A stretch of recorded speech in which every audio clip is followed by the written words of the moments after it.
This can be a rather annoying matchup, and you can play either AP Udyr or AD, both work fine, but I would say AP Udyr is easier overall. And this is because as AP Udyr, you can essentially perma-awaken your R and slowly chip down the Gnar. This becomes even easier to do once you get your Liandry because you're gonna have that percent health burn. And then you can just use Phase Rush to speed away. I take Phase Rush as AD and AP Udyr. This game I decided to go for AD Udyr, and when I go for AD Udyr, then I end up rushing Stride Breaker and putting a few points into my W early to get that sustain. Stride Breaker will make trading the Gnar very easy. You can run at the Gnar and activate Stride Breaker, and that can force him to hop away, and if he doesn't immediately hop away and you actually get your Phase Rush on, you're gonna be able to stick to him and deal a lot of damage. And you can use your Awakened Q to shred him and then run away with the remaining Phase Rush speed plus slow resist. But you also have to watch out before that because he can poke you a lot, which is why again I end up putting a few points into my W.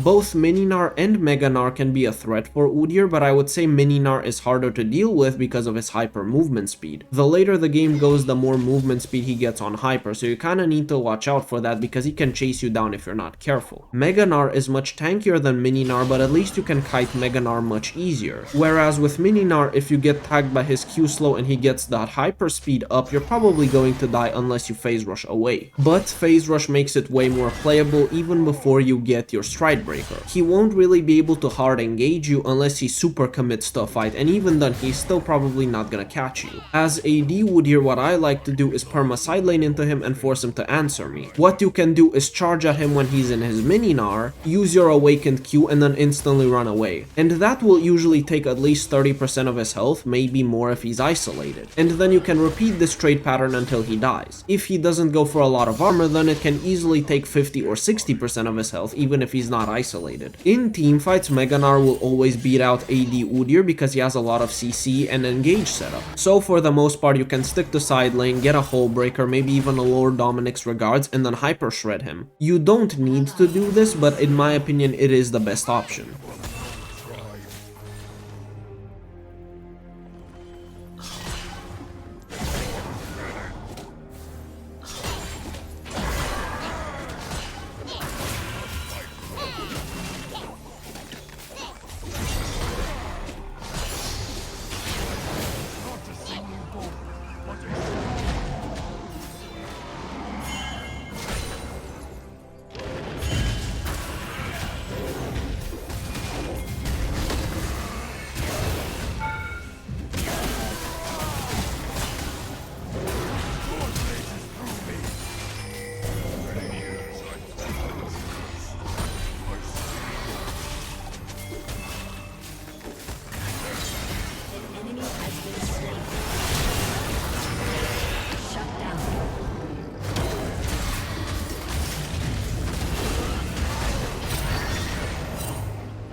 slain.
The gun combo that Aphelios has here is probably the strongest 1v1 gun combo that he can have, so I wasn't sure if I should go for the engage. Ultimately, I went for it, but I shouldn't have. I know I can't straight up one-shot him, especially if he has barrier or if he has his ultimate.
There won't be any in-game audio for the first 5 levels or so, and afterwards it's gonna return. This is a pretty skilled matchup, and what you can do is abuse Gwen in the early game due to your Phoenix stance. The Awakened R can put a lot of pressure on her and you can 1v1 her that way. If you go for AP Udyr, you can go Phase Rush and you will constantly awaken that R and then sprint away, and this way she will be slowly chipped out. What she can do in this instance is activate her W and she won't take damage from it, but this means that she will have to permanently use her W this way, and due to that she might actually run out of mana. Plus her W cooldown is quite significant. But you can also play AD Udyr, and if you play AD Udyr you can actually 1v1 the Gwen even in the late game. Even when I go for AD Udyr, I still like to start as AP Udyr with at least 1 point into my Phoenix, but you can also put 2 or 3 points into it. And after that you can start to put points into your Q. The power of the Phoenix in the early game is very strong, so try to abuse it as much as you can. Later on into the game, Gwen will get a lot of resists from her W, and you might need to burn it if you want to one-shot her. The only exception to this rule is if you have some armor penetration from something like a Mortal Reminder or Lord Dominic's Regards, and then it won't matter as much. It is still preferable that her W is down, but it's not mandatory. The same goes for the laning phase for the most part. You want to make sure that the W is down whenever possible. Gwen will basically always outvalue AD Udyr in teamfights, so I don't recommend going up against her in teamfights. Instead, try to sit on side lane and force her to duel you. At 3 or 4 items, you might be able to unironically one-shot her under her own tower. The only way she lives is if she has her W and she has a Zhonya stasis. Either that or she flashes away or super kites you. For the most part, I like to rush Ravenous Hydra and then I can go for a Mortal Reminder into a Hull Breaker. After that, I can get something like a Trinity Force if I want even more split push power. I can get Mana Mune if I bought an early tier of the Goddess, or something like an Overlord's Bloodmail for even more damage, maybe Experimental Hexblade, Spear of Shojin. You have options.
This is a very annoying lane for both AD Udyr and AP Udyr. My rune setup is focused on hyper sustaining. This is why I have Fleet Footwork and Absorb Life and Revitalize and Second Wind. And I will also put at least 3 points into my W essentially every single time. Sometimes I might even outright max W and then max my Q or R. In my opinion, AD Udyr is better over AP Udyr here. And this is because AP Udyr is more teamfight focused, and that's where Kennen thrives, and he will basically always outvalue you as AP Udyr, but AD Udyr thrives on side lane, and you can force Kennen to perma answer you there. In the laning phase, all you want to do is just awaken your W. Make sure that you take as little poke damage as you can, and if it's possible, rush Mercury Treads. The tenacity and magic resist from them feel very good into Kennen. And after that, what you can do is buy a Tiamat and then go for a Spirit Visage and then a Hull Breaker. This will give you a lot of sustainability as well as good damage and wave clear. And what you will do is the moment you get that Hull Breaker, you straight up ignore Kennen and hit the tower. And the only thing Kennen can do in that situation is use his ultimate to clear the cannon wave. And even when he uses his ultimate, it still might not die. It's not always optimal to go Tiamat after your Mercury Treads. Sometimes it's better to buy something like a Spectre's Cowl and then go for Tiamat. AD Udyr doesn't really have wave clear, so you need that Tiamat for the most part. And Spirit Visage will give you some incredible tankiness later on. And all you want to do is perma side lane, never teamfight into Kennen as AD Udyr. In teamfights, he's a complete menace, but on side lane you can match him and actually take down the tower from under his nose. And if your team plays the teamfight slowly in the 4v4, you should be able to just put a lot of pressure on side lane and force more people to answer you.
The moment I see those teleports come down, I know for a fact that this turret is completely gone and they will need to send someone to answer me. And there is a chance my team can actually do Baron if I just sit bot lane and they need more people on my side. It is very important to split push on the other side of the main objective so that you draw pressure away from that objective.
Thank you guys for joining me in this video. I hope you found the information useful, and I will see you in the next video, hopefully very soon.